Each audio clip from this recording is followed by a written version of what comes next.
오늘 본문은 요한복음 내용이지만요, 이 이제 이야기는 사복음서 모두에게 다 기록으로 되어 있습니다. 사복음서에 다 기록될 만큼 이 사건이 매우 중요하다는 것을 이제 암시하고 있죠. 우리도 보통 어떤 기록이 있을 때 이것저것에 다 들려지는, 다 기록이 된 것들은 굉장히 중요한 사건이기 때문에 다 기록이 되어 있죠. 그런데 사복음서에 각기 기록된 내용들이 조금씩 다 다릅니다. 마태복음과 마가복음에는요, 예수님께서 들어가신 집이 나병 환자 시몬의 집이라고 합니다. 물론 이제 나병 환자로서 회복된 집이죠. 그런데 오늘 본문에는 이 잔치가 벌어진 집이 어떤 집인지 정확하지가 않습니다. 언뜻 보아서는 나사로가 예수님 옆에 앉아 있다고 그러죠. 그리고 나사로의 동생 마르다가 분주히 움직인 것을 보아서 나사로의 집이 아닌가, 아니면 나사로의 친척 집인가라고 생각되기도 합니다. 근데 또 누가복음은 오늘 본문의 이야기가 베다니가 아니고 그를 초청한 사람도 아주 싸가지 없는 어떤 바리새인이라고 합니다. 그는 예수님이 들어오셨는데도 발 씻을 물도 드리지 않는 아주 무례한 사람이지요. 그는 이름 모를 한 여인이 예수님의 발에 향유를 붓자 화를 냅니다. 왜 그분께 그 비싼 것을 드리냐고. 어디로 보나 이 여자는 마리아가 아닌 것을 우리는 알게 되어집니다. 또한 누가복음의 이 향유 사건은 예수님의 공생의 중간에 일어난 사건으로 우리가 착각할 정도로 그렇게 소개되고 있고요. 나머지 누가복음을 제외한 세 복음서는 이 사건이 예수님이 돌아가시기 전 일주일에 아주 드라마틱한 그 한복판에 일어난 사건으로 소개되고 있습니다. 그래서 학자들은 이 향유 사건은 예수님의 생애 가운데 적어도 2번 이상은 일어났던 사건이라고 이야기를 합니다. 그래서 많은 성경을 비판하고 성경을 무너뜨리게 하는 그런 인본주의 학자들은 그래서 성경은 틀린 책이라고 이야기합니다. 근데 저는 충분하게 이런 얘기들이 일관성 있는 것들을 저는 설명을 할 수가 있죠. 다음에 성경 공부 아니면 또 다른 설교할 기회가 있다면요, 왜 이 기록들이 차이가 나는지에 대해서 설명을 하면 여러분들 굉장히 쉽게 그렇구나라고 하실 겁니다. 성경 기자들의 주관적인 생각이 다 달라진 것이죠. 어떤 분은 시간 순서적으로 기록을 하지만 요한복음은 시간 순서적이 아닌 중요성을 놓고 기록했기 때문에 시차와 내용들이 다를 수 있다는 겁니다. 어쨌든 그것은 다음에 한번 제가 더 여러분들에게 설명을 해드리겠습니다. 자, 한 달 전 설교로 돌아갑니다. 한 달 전 설교에서 주님은 자신이 죽을 것을 알고 계시면서도 죽음의 장소인 예루살렘 성으로 들어가셨다고 제가 말씀을 드렸죠. 11장 55절을 함께 읽겠습니다. 시작. 유월절 전에 시골에서 예루살렘으로 올라갔더니, 에브라임에서 계시던 예수님이 보따리를 싸시고 이제 예루살렘으로 가자라고 합니다. 그런데 유대인들은 이미 예수님에 대한 체포령을 내렸기 때문에 예수님이 다시는 예루살렘 성으로 들어오지 않을 거라고 아주 확정을 했습니다. 단정을 지었죠. 56절입니다. 함께 읽겠습니다. 시작. 그들이 예수를 찾으며 성전에 서서 서로 말하되 너희 생각에는 어떠하냐? 그가 명절에 오지 아니하겠느냐 하니. 상식적으로 한번 생각을 해보시기 바랍니다. 내가 죽을 것을 알면서도 예루살렘에 들어오겠냐는 거예요. 들어가겠냐는 거예요. 그러니까 유대인들이 이번에는 절대로 예수님이 예루살렘에 오시지 않을 거라고 아주 단정을 지은 것이죠. 그런데 주님은 죽을 것을 알면서도 예루살렘 성으로 들어가셨습니다. 왜 주님은 자신에 대해서 체포령을 내리신 죽음이 기다리는 예루살렘으로 들어가셨을까요? 그것은 그리스도로서 마땅히 행해야 할 일이기 때문입니다. 구원자로서 마땅히 행해야만 할 의무와 책임을 완수하시기 위해 죽는 것이 분명히 있고 앞으로 자기에게 어떤 모멸과 어떤 어려움이 일어날 것을 다 알고 계셨음에도, 그래서 유대인들은 당연히 예수님이 오시지 않으리라고 확신하고 있었음에도 불구하고 주님께서는 이미 그 죽음의 예루살렘을 향해서 걷고 계셨습니다. 우리도 종종 이런 일 있죠. 내가 목사기 때문에 뻔히 그게 죽는 일 알아요. 근데 갑니다. 내가 그곳에 가기 싫지만 내가 리더기 때문에 버텨야 합니다. 있어줘야 합니다. 내가 없으면 그 자리가 무너지니까 어쨌든 간에 그곳에 버텨주는 것들 우리 종종 경험합니다. 저에게 강력한 영향을 끼치는 한 사람이 계십니다. 제 신학의 방향을 잡아주었고, 제 젊은 날에 제가 젊은 때 데모도 많이 했습니다. 막 젊은 학생들을 끌고 학생운동도 하고, 이렇게 지대한 영향을 끼친 목사님 한 분이 계십니다. 보네퍼 목사님이십니다.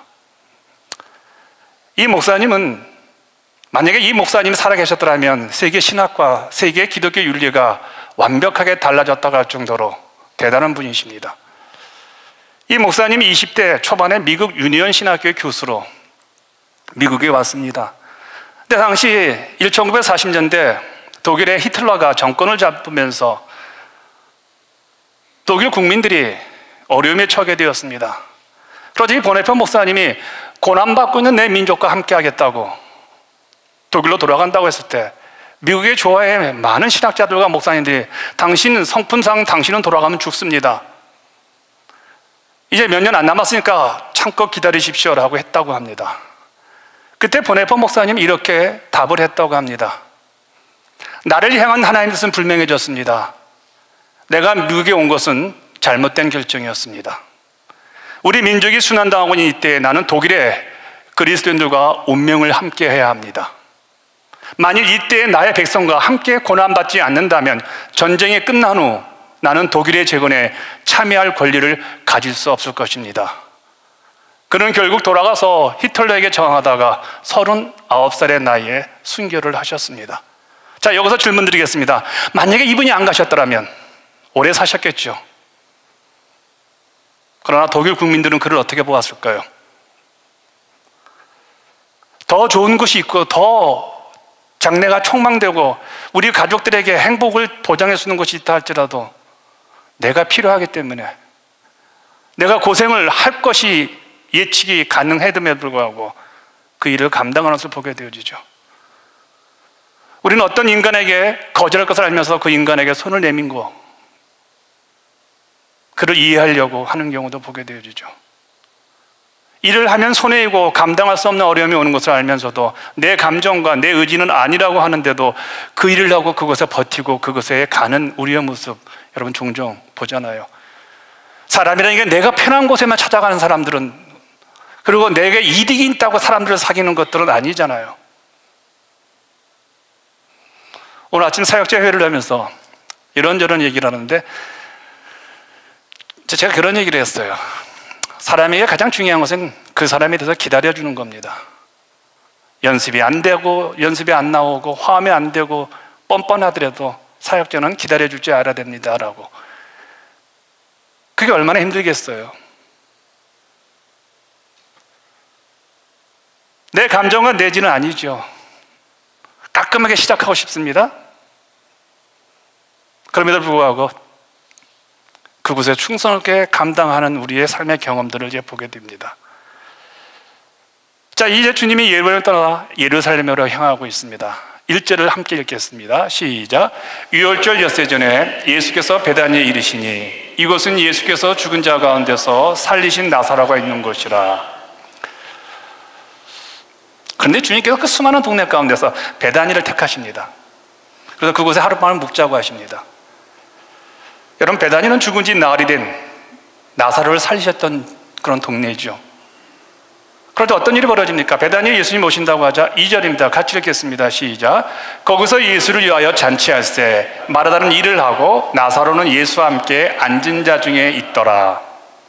온 동네 사람들이 다 지금 어느 집인지 몰라요. 그 집에 몰려들고 있는 겁니다. 그리고 잔치가 벌어졌습니다. 당연하죠. 죽은 자를 살리신 예수님이 다시 마을에 오셨는데 그냥 있을 수 있겠어요? 그런데 이 잔치가 어떤 집에서 벌어졌냐는 거예요.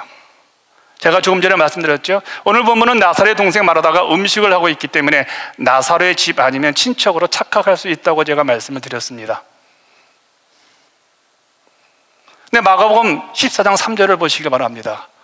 시작. 예수께서 베다니 나병 환자 시몬의 집에서 식사하실 때, 누구의 집이라고요? 예, 나병 환자가 회복된 시몬의 집이라고 합니다. 여기서 이런 생각이 저는 들었습니다. 왜 수많은 동네 중에 예수님이 베다니를 방문하셨고 그 베다니의 수많은 집들 가운데 나병 환자에서 회복된 시몬의 집을 방문하셨느냐는 거예요. 제가 늘 자주 말씀드리죠. 성경에는 단어 하나, 문맥 하나, 문장 하나 다 의미가 있다고요. 예수님의 방문에는 깊은 영적 암시가 있습니다. 죽은 나사로가 살고 있는 베다니를 방문한 것은요, 죽은 나사로가 살아났던 그것이 특별한 케이스가 아니라 이제 모든 너희들에게 내 부활의 은혜가 임할 것이라는 암시라는 겁니다. 우리가 예수를 믿으면 죽어도 죽는 것이 아니라 영원히 산다는 부활의 진리를 주님은 이제는 온 동네에 알리고 싶어서 가장 죽음에서 부활을 경험한 베다니를 택하시고, 그것이 한 사람의 특별한 나사로에게만 일어난 개인적인 특별한 사건이 아니라 이제 온 동네, 온 인류에게 이 부활의 영생의 사건이 일어날 것을 암시하고 있는 겁니다. 이 한센병, 이 병에서 회복이 된 시몬의 집을 방문한 이유는 뭐라고 합니까? 성경은 인간이 범죄한 것을, 이 죄인의 이 상황을 한센병으로, 나병 환자로 묘사를 합니다. 왜냐하면 한센병은, 나병 환자는 한번 병균이 들어오면 고칠 수가 없기 때문에요. 그런데 그 한센병에 걸린 시몬이 회복이 된 겁니다. 그리고 그 시몬의 집에 거하셨다고 합니다. 묵으셨다고 합니다. 즉 우리를 구원케 하기 위해서 오신 예수 그리스도는 우리를 구원시키시고 너 혼자 살거라가 아니라 우리와 동행하시기 위해서 임마누엘의 하나님으로 우리와 함께 하시기 위해서 시몬의 집으로 들어가신 겁니다. 할렐루야. 여기서 잠시 개인적으로 한번 질문해 보시기 바랍니다. 여기까지 한번 여러분 스톱하시고요. 여러분이 정말 저 집에 가면 난 죽어, 저곳에 가면 죽어, 그런데도 불구하고 우리는 믿음으로 가야 할 여러분의 예루살렘은 어디입니까? 오늘 여러분이 죽음처럼 무덤에 갇힌 그 참혹한 현실은 무엇입니까? 여러분에게 한센병처럼 영혼을 썩게 만드는 것은 무엇입니까? 네, 여러분 그거 아세요? 그것 때문에 예수님이 오셨다는 겁니다. 우리 주님은 절대로 오실 수 없을 거라는 사람들의 기대대로 움직이지 않습니다. 주님은 우리가 겪는 문제를 해결해 주기 위해서, 우리 주님이 오시면 우리 주님은 죽어요. 고통스러워요. 그럼에도 불구하고 주님은 우리를 살리기 위해서 여러분이 겪는 그 고통의 현장에 우리 주님은 오셨다는 겁니다. 여러분 믿으시길 바랍니다. 죽은 나사로를 무덤에서 나오게 하셨던 예수님이 오늘 우리들도 무덤 안에 갇히어서 그런 고통으로부터 풀어놓아 영원히 살게 하시기 위해서 오셨다는 겁니다. 한센병처럼 썩어 문드러진 나의 모든 죄의 삶으로부터 깨끗하게 회복시켜 주시기 위해서 우리 예수님이 나에게 오셨다는 거예요. 그리고 지금 나와 함께 계신다는 거예요. 아멘이요? 그렇다면요, 오직 나의 죄값을 치르기 위해 죽음의 예루살렘으로 들어오셔서 당신의 생명을 송두리 채 낭비하신 예수님과 오늘 당신은 어떤 교제를 누리고 있습니까? 오늘 여러분은 그 예수님 향해서 얼마 정도 깊은 관계를 누리고 있냐는 거예요. 저는 요즘 제일 많이 속상해하는 게 몇 가지가 있는데, 교회 사람들이 많고 교회가 뭐 넉넉하고 뭐 이런 거 저는 그렇게 요즘 제가 초월했습니다. 여러분들이 기도 안 하는 게 너무너무 속상해요. 여러분들이 말씀을 하루에 한 장, 두 장, 석 장 안 읽는 게 너무 속상해요. 너무 속상해요. 기도 안 하고 말씀 안 하면 죽어요, 여러분요. 내 영혼이 잘된 같이 범사가 잘 돼요. 범사가 잘 되기 위해서 내 영혼이 잘 되는 게 성경의 원칙이잖아요. 제가 속상한 건 그거예요. 얼마나 여러분 하나님과 관계하고 있습니까? 여러분 24시간 그 많은 시간 가운데 하나님께 얼마나 드리고 계세요? 하루에요. 먹고 사는데 8시간, 잠자는데 또 애들 관리하는데, 책 보는데, 영화 가는데, 친구들과 수다 떠는데. 근데 정말 여러분 생명을 문둥병처럼 썩은 문드러진 여러분 육체를 구원하신 그 예수님께 얼마나 시간을 드리고 있습니까?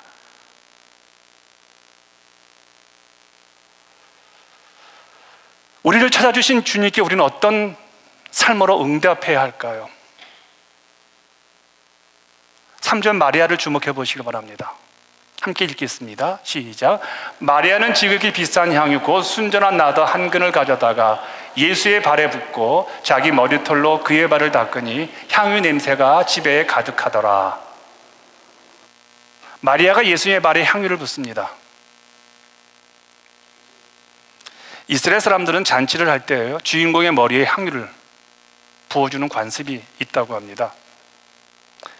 이 행위는 오늘은 당신이 이 잔치의 주인입니다. 우리 모두의 영광을 당신에게 돌립니다라는 의미에서 향유를 머리에 부른다고 합니다. 그러니까 베다니에 도착하신 예수님께 머리에 향유를 부은 것은요, 얼마 전 주님께서 죽은 나사로를 살리셨던 것을 기념하기 위한 것임을 우리는 알게 되어지죠. 그러니까 이 잔치의 주인공은 예수님이라는 겁니다. 이 잔치의 모든 영광은 주님이 가지셔야 한다는 의미에서 마리아가 향유를 부었다는 겁니다. 그런데 마리아가 주님께 부은 그 이 비싼 향유, 순전한 나드라고 오늘 성경은 말하고 있죠. 제가 순전한 나드가 무엇인가 한번 찾아봤더니 이 순전한 나드에 이렇게 되어 있습니다. 원문에는요, 나루도 스타키스 자타만시, 나루도 스타키스 자타만시, 이게 나무 이름이래요. 이 나루도 스타키스 자타만시라는 이름을 가진 향나무가 있는데 여기서 뿌리에서 추출된 향유가 바로 이 향유라고 합니다. 근데 이 향나무는 이스라엘에서 자라지 않는데요, 히말라야 산맥에가 있대요. 그리고 인도 일부 지방에서만 서식하는 나무라고 합니다. 그러니까 이 향유가 당시 이스라엘에서 유통됐던 향유 중에서 가장 비싼 가격으로 거래되는 것은 이유가 있죠. 마리아가 이 값비싼 향유를요, 한 방울 두 방울 부은 게 아니라 오늘 성경은 뭐라고 말합니까? 한 근을 갖다 부었대요. 근데 마리아는 이게 얼마나 가격이 되는지 알지 못해요. 근데 이 가격을 아는 사람이 한 사람이 있어요. 누군지 아세요? 가룟 유다. 가룟 유다는 경제적인 계산이 빠른 사람입니다. 예수님이 은 30냥이라는 걸 정확히 알았어요. 왜요? 당시 건강한 예수님 나이 때는 노예는 30냥이었거든요. 굉장히 계산이 빠른 사람이었습니다. 그렇다면 300데나리온, 이거 엄청난 양이라고 합니다. 노동자 하루 임금이 1데나리오라고 합니다. 그러니까 300데나리온은요, 주일날을 노동하지 아니하고 1년 임금입니다. 그건 오늘 대학을 졸업하고 한 2, 3년 정말 괜찮은 직장을 다니는 사람은 5만 불에서 6만 불을 받는다고 하는데 바로 이 금액입니다. 엄청난 가격이죠. 그럼 마리아가 돈이 많아서냐? 마리아는 그렇게 부유한 집이 아닙니다. 왜냐하면 일찍 어머니, 아버님을 이어였습니다. 그래서 오빠 나사로가 부양을 하고 있었기 때문에, 오빠 나사로가 죽었기 때문에 얼마나 암담했겠습니까? 그런데 이런 마리아가 예수님께 300데나리온의 향유를 부었다는 것은 여러분요, 이건 헌신이 아니죠. 이건 희생이 아니죠. 이걸 어떻게 희생이라고 그래요? 희생은 내가 좀 더 있을 때 이 정도가 희생이잖아요.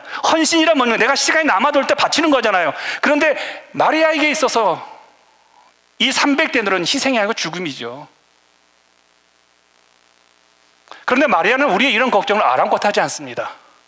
300데나리온을 주님께 바치고 난 상태에서 그것도 모자라서 여성에게서 가장 영광스러운 부분이 머리라고 합니다. 긴 머리카락을 풀어가지고 향유를 부은 주님의 발을 머리카락으로 닦습니다. 민수기 5장 18절을 보면요, 여인을 여 앞에 세우고 그 머리를 풀게 하라는 말입니다. 여기서 말하는 민수기에 나오는 이 5장의 사건은요, 간음한 여인들, 그런데 이 여인이 간음했는지 간음을 하지 못했는지 할 때 그 5장에서 해결하는 방법이 소개되고 있는데, 간음으로 판명된 여인은 머리를 풀어 헤칩니다. 무슨 뜻일까요? 나는 부정한 자입니다. 나는 죄인입니다. 그러니까 지금 마리아는 6만 불을 하나님께 바치고 머리를 풀어 헤치고 나는 죄인입니다. 거기다 한 걸음 더 나아갑니다. 무릎을 꿇어요, 주님 앞에요. 전 여기서 영적인 깨달음을 크게 얻었습니다. 마리아의 이런 모습이 과하다고 생각되는 분들 분명히 여러분 가운데 있을 겁니다. 근데 내가 죄인이라는 사실을 모를 때는요, 이게 과합니다. 내가 의인이라고 생각할 때는요, 이게 과합니다. 근데 내가 하나님 앞에서 죽어야 될 죄인이고, 내가 용서받지 못할 죄인이고, 내가 괴수 중에 괴수라는 사실을 알 때는요, 이게 아깝지가 않은 거예요. 이게 과한 게 아니라는 거예요. 내가 죄인이고 하나님의 은혜를 입은 자각이 있게 되어지면요, 향유가 문제가 아니라 향유를 드렸음에도 불구하고 내 몸에 있는 손가락을, 내 몸에 있는 발을 그분께 드린다는 거예요. 내가 아무리 당당한 사람이라 할지라도 주님께 평생을 무릎을 꿇는 예를 갖춘다는 거예요. 내가 평생 주님께 드린 것이 어마어마하게 많은 삶이기 때문에 사람들에게 존경받고 사람들에게 인정받는 삶이라 하더라도 나는 머리를 풀고 주 앞에 무릎을 꿇는 자가 된다는 거예요. 어디에서 차이가 있습니까? 내가 은혜를 받은 자라는 사실을 깨달을 때요. 내가 어떤 상황, 내가 목사이고 내가 권사이고 내가 교회에서 중직이고 내가 철학의 예수를 믿건 어떤 상황이건 내게 있는 것 가운데 최고의 것을 주님께 드림으로 주님을 기쁘게 해드리는 신자의 거룩한 삶을 사는 신자라 할지라도 난 주님의 종이고 주님은 나의 주인이시다, 이 결단을 하는 사람은 과한 게 없다는 거예요. 아니, 머리까지 풀어 헤치고 거기까지 더 무릎으로 살아간다는 거예요. 우리가 주님 앞에 할 수 있는 최고의 모습은 가장 낮은 자세를 평생 유지하는 거겠죠. 이런 모든 것들은 무릎 안에서만 가능합니다. 이렇게 행할 때 오늘 본문은 뭐라고 소개되고 있습니까? 그 집이 온통 향기로 가득 찼다고 합니다. 3절 같이 읽겠습니다. 시작. 향유 냄새가 집에 가득하더라. 나디향이 참 좋다고 합니다. 향기가. 근데 나디향이 아무리 향기롭다 한들 그것은 하루가 지나가기 전에 사라지겠죠. 아무리 좋은 향기도 향수도 하루 뿌리면 끝나잖아요. 그런데 제가 이 말씀을 준비하면서요, 제가 사무실에서 준비하면서요, 그 향에 취했습니다. 마리아의 향기요. 무슨 말입니까? 마리아의 헌신의 향기가 2000년이 훨씬 지난 오늘 나에게 강하게 진동하고 있다는 겁니다. 왜 그렇게 생각하세요, 목사님? 여러분 7절 같이 읽겠습니다. 시작. 예수께서 이르시되 그를 가만두어 나의 장례할 날을 위하여 그것을 간직하게 하라. 마태복음 26장 12절입니다. 시작. 이 여자가 내 몸에 이 향유를 부은 것은 내 장례를 위하여 함이니라. 마가복음 14장 8절입니다. 시작. 그는 힘을 다하여 내 몸에 향유를 부어 내 장례를 미리 준비하였느니라. 이 향유가 누구의 몸에 부어졌다는 겁니까? 주님의 십자가 사건을 예표한다는 거예요. 주님의 십자가 사건, 십자가에 죽으신 주님의 몸에 부으신 향유라는 거예요. 마리아의 향유 희생이 진리요 참 생명이신 주님의 십자가 죽음을 예표하는 위대한 사건이 되었다는 거예요. 내가 오늘 마리아의 향을 맡을 수 있는 것은요, 예수님께서 이 마리아의 행위를 자신의 죽음, 즉 복음으로 일치시켰기 때문입니다. 마리아가 믿음의 행위를 갖다가 주님은 저 마리아의 믿음의 행위는 내 복음이다라는 거예요. 마리아가 향유를 주님께 부었기 때문에 오늘까지 그 향유 냄새가 전해지고 있는 겁니다. 만약에 마리아가 이 향유를 진리이신 생명이신 예수님의 몸에 부으지 않았다면요, 우리가 오늘 마리아의 이름을 기억할 수 있을까요? 아니, 이 이름 모를 향유를 본 여성을 우리가 기억할 수 있을까요? 그런데 마리아가 진리이시오 생명이신 예수님의 몸 부은 향유이기 때문에 예수님의 복음이 전해진 곳마다 이 여성의 이름은 소개되고 있고요, 기독교의 교회가 세워지는 곳에는요, 오늘도 마리아의 헌신의 향유가 온통 풍겨나는 겁니다. 그래서 요한은 마리아의 향유 부음 사건은요, 예수님의 죽음 사건이고 예수님의 장사 지냄에 의해 일어날 것임을 예표하는 사건으로 이 마리아를 복음의 모델로 제시하는 거예요. 여기서 저는 헌신한 단어를 한번 묵상해 봤습니다. 드리련 몸 신자입니다. 헌신은 몸을 드리는 거죠.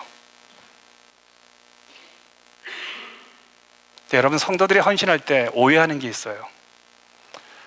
내가 가지고 있는 것을 하나님이 사용하시라고 드린다고 생각해요. 아니에요, 여러분.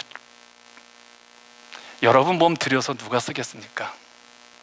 여러분, 헌신은 내가 가지고 있는 어떤 것을 하나님 쓰시라고 하나님께 드리는 것이 아니라, 헌신은 내 몸이 예수님의 죽음에 동참하는 겁니다. 마리아가 300데나리오 되는 향유를 예수님께 부은 것은요, 헌신이죠. 헌금이죠. 봉사라고도 할 수 있습니다. 그런데 그의 헌신이 주님께 칭찬을 받은 것은요, 그가 부은 향유가 값비싼 것이어서도 아니고, 정말 많이 들여서도 아니고, 하나도 남김없이 몽땅 부어서도 아니라는 겁니다. 무슨 말이냐면요, 마리아가 예수님께 헌신하는 그 300데나리오를 드리면서 마리아는 이미 내 모든 진액을 그분께 다 드림으로, 예수께서 겟세마네 동산에서 기도하시면서 온몸의 진액을 빠냈던 그 죽음의 현실과 마리아는 동일한 경험을 했다는 겁니다. 이게 헌신이에요. 마리아는 자신의 몸으로 예수의 삶과 죽음에 동참하는 모습으로 300데나리온을 드렸던 겁니다. 몸으로 드린 진정한 헌신이란 이런 것이다를 마리아가 보여주고 있는 거예요. 그래서 참다운 헌신과 헌금은요, 내가 주님께 무언가 도움이 될 것을 보태드립니다, 이 차원이 아니라는 거예요. 참다운 헌신과 헌금은요, 주님의 은혜로 내 자신이 하나님께 바쳐지는 엄청난 재물의 드림이 된다는 거예요. 예수님이 하나님 아버지께 순종하시어 십자가에 죽으심이 하나님이 기뻐 받으시는 순종의 제물로 바쳐지신 것을 내가 믿기에, 이제는 내가 몸으로 드려진 모든 것들을 헌신이라는 거예요. 하나님께서 드려진 그 예수의 몸으로 주 앞에 드려진 그 헌신을 내가 믿기 때문에 내가 그 믿음으로 주 앞에 드려지는 거예요. 그래서 우리를 깍두기라는 거예요. 내가 헌신했기 때문에 내가 구원받는 게 아니라, 예수의 헌신으로 말미암아 주님이 그 예수의 몸을 제물로 받아주신 것을 내가 믿음으로 말미암아 저는 깍두기로 봉사하고 깍두기로 헌금하고 깍두기로 내 인생의 시간을 드립니다라는 거예요. 그래서 주님이 그렇게 말씀하시나요? 너희는 먼저 그의 나라와 그의 의를 구하라. 그리하면 이 모든 것은 깍두기로 너희가 구하지 않아도 주신다는 거예요. 왜요? 내가 이미 내 헌신이 하나님의 나라를 바라보고 있기 때문에요.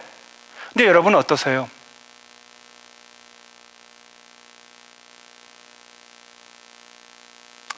예수의 죽음 안에서 자신이 온전히 하나님께 바쳐진 존재라는 것을 아는 성도는요, 그래서 300데나리온이 아니라 3000데나리온도 기쁘게 드릴 수 있는 것이죠.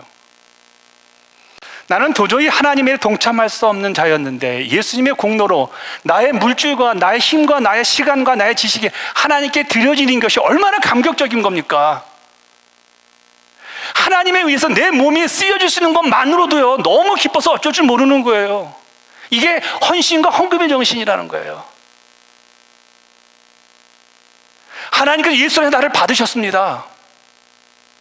세상의 수많은 사람들 가운데 유일하게 내가 예수를 믿어서가 아니라 나를 택하셔서 65 인구 가운데서 이 지구상에 나 양승원 목사 한 사람 사는 것으로 보시고 예수를 보내시어서 구원받게 하신 것이 내가 너무 감격스러워서 이제 내가 하나님 앞에 드려지는 이 모든 것들을 헌신이라고 하는 거예요. 그래서 로마서 12장 1절에 그렇게 말씀하고 하시지 않습니까?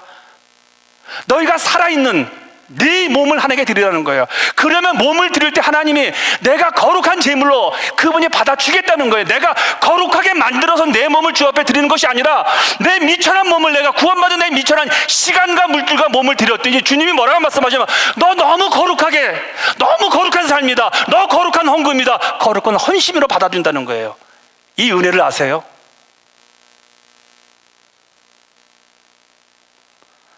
그래서 하나님께 예수 안에서 나를 받으시고 나에게 허락하신 그 영생이라는 복령이 얼마나 소중하고 값진 것을 알기 때문에요, 이 땅에서 나와 나의 속한 모든 것을 주님께 기꺼이 드리는 게 헌신이라는 거예요.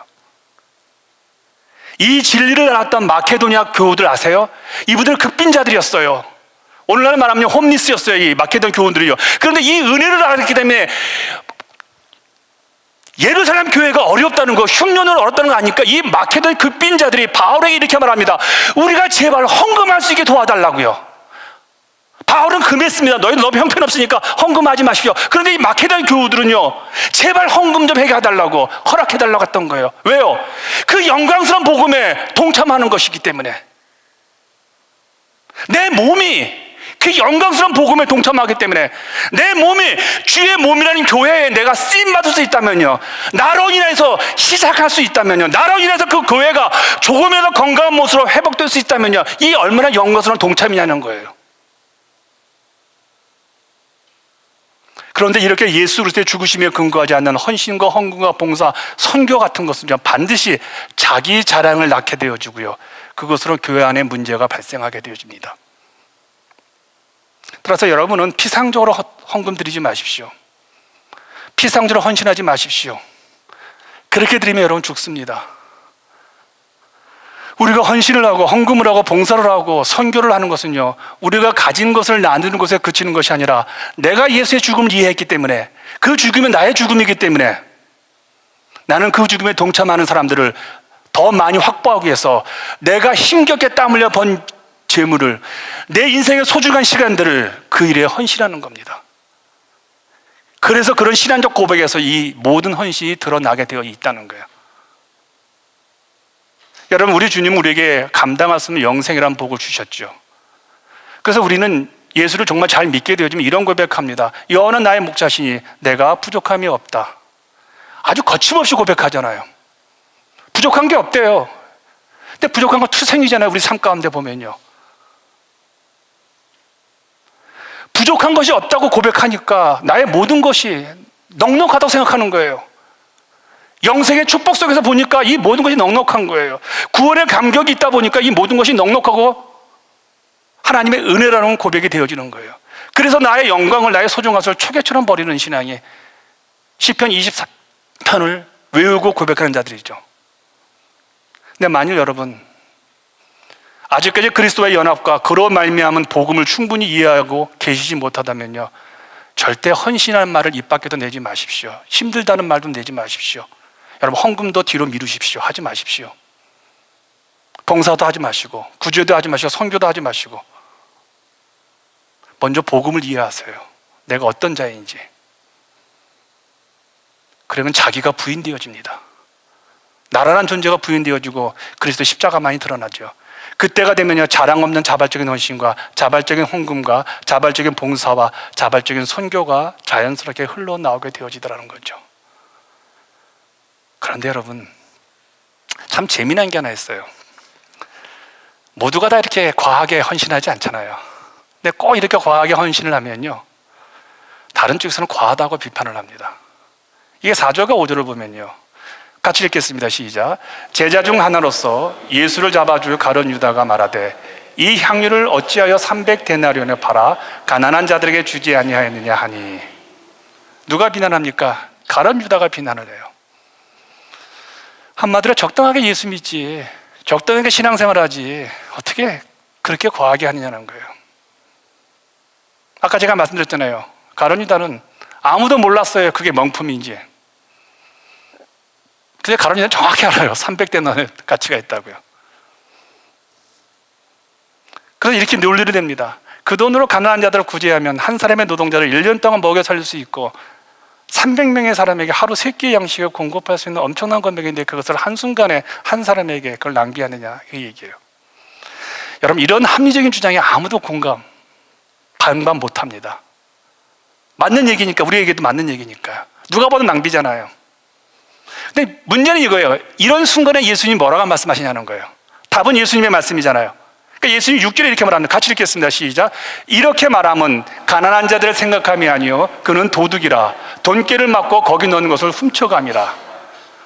가룟 유다를 뭐라고 말합니까? 도둑놈이라고 합니다.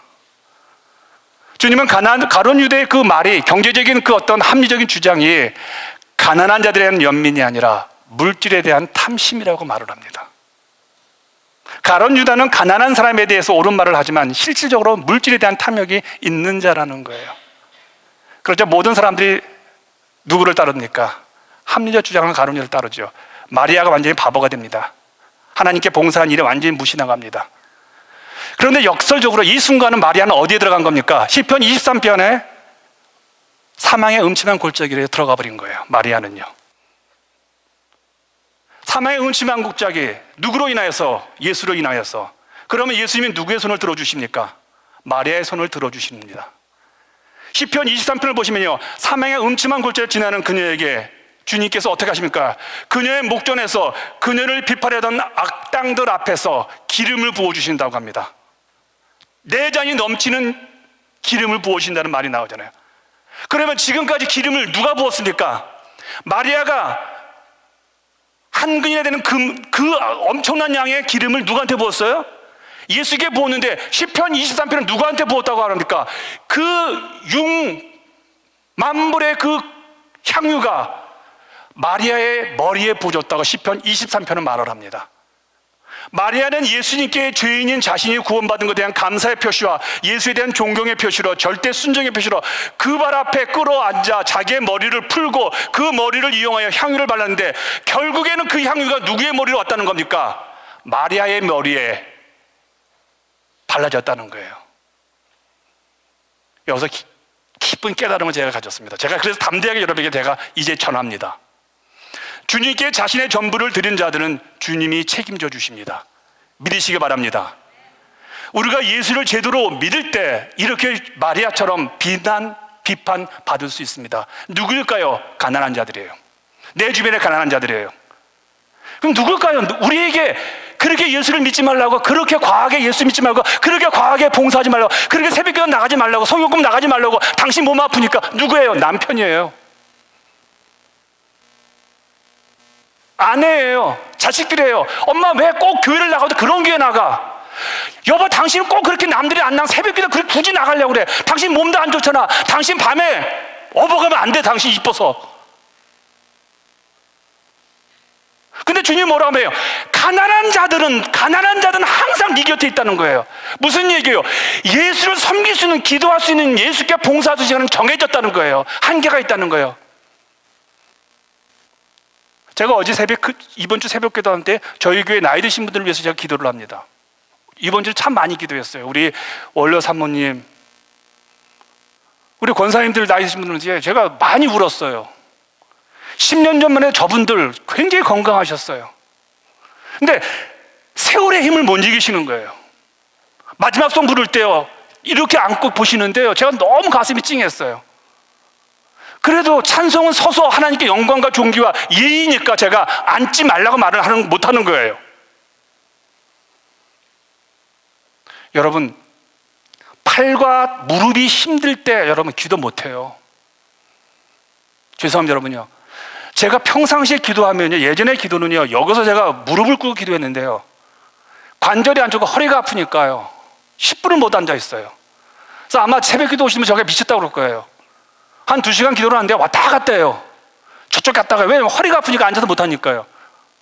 왔다 갔다 기도하고 또 얹었더니 무릎 꿇고 기도하기도 하고 하는데, 여러분 저 10년 전만 해도요 무릎 꿇으면 2시간 3시간 그냥 갔어요. 시간이 가니까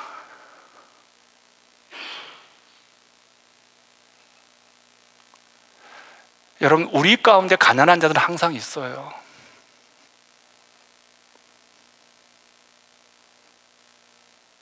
주님에 대한 사랑은 반드시 낭비로만 이루어집니다. 그러나 낭비로 이루어지는 사랑은요, 언제나 인간의 계산과 예상을 초월하는 하나님의 축복과 결과를 가져다 줍니다. 사랑이 낭비로 시작되지만 그러나 결코 낭비로 끝나지 아니하는 것은요, 낭비로 이루어지는 사랑은 이처럼 주님께서 상상할 수 없는 모양으로 그 결과를 친히 우리에게 주시기 때문에 그렇다는 거죠. 그래서 주님께서는 이 세상 끝날까지 어떤 형태로도 우리 곁에 존재하고 있을 가족과 우리의 남편과 아내와 우리의 자식들, 그들을 도우기 전에 먼저 주님과 바른 관계를 확립할 것을 촉구하고 계신다는 거예요.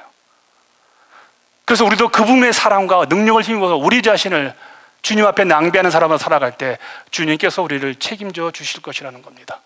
이제 결론 짓겠습니다. 오늘 저는 2개의 향기를 여러분이 맡기를 원합니다. 저는 맡았습니다. 사무실에 이 설교를 준비하면서요. 하나는 생명의 향기입니다. 다른 하나는 썩어가는 악취의 향기입니다. 마리아에게서 나는 향기는 생명의 향기이고 진리의 향기입니다. 그러나 같은 주님을 모시고 사는 소위 제자라고 하는 가룟 유다로부터는 추악한 욕망의 향기가 나고 있습니다. 영육이 썩어 문드러지는 무덤의 향기가 나고 있죠. 어떻게 한 공동체, 한 주님을 모시고 사는 이 두 사람에게 이렇게 절대적인 차이 향기가 나고 있을까요? 여러분 한번 자신에게 한번 물어보십시오. 내 몸에서 나는 향기는 마리아의 향기인가, 가룟 유다의 향기인가? 나이 들면서 향수를 조금씩 주일마다 뿌리려고 합니다. 왜냐하면 몸에서 냄새가 난다는 겁니다. 젊은 시절에는 향수를 바르지 않아도요, 당신 몸에서 이런 향기가 났어요. 아름다움의 냄새가 났습니다. 그런데 나이가 들면서 그 냄새가 사라지고 향수를 뿌릴 정도로 몸에 안 좋은 냄새가 있습니다. 그런데 중요한 것은요, 악취를 풍기는 내 몸의 냄새를 내가 맡을 수 없고 내 아내가 맡고 뭐라고 합니다. 그래서 시간이 갈수록 내 주변의 사람들이 더 코를 막는 악취 냄새를 풍기는 자가 되어지죠. 삶 자체가 썩어가는 냄새가 아주 역겹죠. 근데 나만 못 맞습니다. 그러니까 주변 사람들이 나하고 만나지는 않으려고 그래요. 내 믿음을 인정하지 않으려고 그래요. 나는 스스로가 예수 잘 믿다고 그러는데 사람들은 인정하지 않으려고 그래요. 저 사람처럼 예수 안 믿겠다고 그래요. 나를 싫어하고 내 곁으로 오지를 않고 있어요. 주님께 내 자신이 접붙임을 받는 내가 어떻게 악취를 낼 수 있겠냐는 거예요. 향기를 내야 되는데. 사랑하는 여러분, 마리아를 본받기를 바랍니다. 우리의 모든 희생과 헌신은 다 주님의 죽음과 관련된 영광스러운 일들입니다. 신자는 다 복음과 관련된 사람들입니다. 우리의 희생과 헌신은 그 자체로 끝나지 않습니다. 늘 복음과 연결되어지고 하나님의 교회 회복과 관련되어집니다. 마리아의 향유를 본 행동을 통해 마리아는 자신도 알지 못했습니다. 그런데 주님이 그 헌신을 가지고 이렇게 말합니다. 내 몸에, 내 죽음의 예표다라고 말합니다. 마리아는 자기가 알지 못하지만 주님에게 300데나리온이 되는 엄청난 향유를 부음으로 주님의 장사를 예배하는 최초의 인간이 되는 영광을 누렸습니다. 그는 몰랐어요. 그래서 주님이 마가복음 14장 9절에서 이렇게 말했습니다. 같이 읽겠습니다. 시작. 내가 진실로 너에게 이르노니 온 천하에 어디서든지 복음이 전파되는 곳에는 이 여자가 행한 일도 말하여 저를 기억하리라 하시니라. 여러분 보세요. 오늘도 제가 이 여성의 삶을 설교하고 있지 않습니까? 아마도 주님 오신 날까지 이 여인의 이름들은 계속 드러날 겁니다. 여러분은 분명 복음을 전해 듣고 예수를 믿는 분들 맞죠? 아멘이요? 여러분 예수님 믿으시죠? 여러분 복음을 믿죠? 여러분 죽으면 천국 가는 거 믿으시죠? 이 교회가 주님의 몸인 걸 믿으시죠? 그렇다면 여러분, 혹시 누군가가 이 교회에서 여러분을 갖고 누군가가 어느 교회 가서 어느 사람에게 말할 때 여러분의 이름을 갖고 복음과 연관지어서 우리 교회 어느 권사님이 이 정도 희생, 이 정도 과하게 이분은 봉사하고도 머리털을 풀고 그리고도 기도제를 놓치지 않는, 결국 수많은 얘기 설교했지만 단어 하나가 마리아의 헌신으로 오늘 설교가 결론 났잖아요. 마찬가지로 이 교회가 46년과 6주년, 그 47년과 6주년이라는 오랜 세월의 교회인데 어느 한 사람으로 이퀄이 되는 교회가 되잖아요. 어느 권사님 그럼 그 교회가 돼버리잖아요. 그게 복음이라는 거예요. 여러분 교회 생활을 하면서 지금 기억하고 있는 그렇게 오랜 세월 동안 여러분의 입술에서 고백이 되어지는 그 사람들 이름이 있잖아요. 제 머리에도 있습니다. 헌신 그러면 떠나지 않는 사람들이 머리에 있습니다.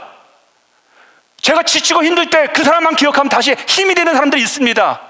아, 우리 교회에 그러면 그분이 생각나는 분들이 있습니다. 여러분들 있잖아요.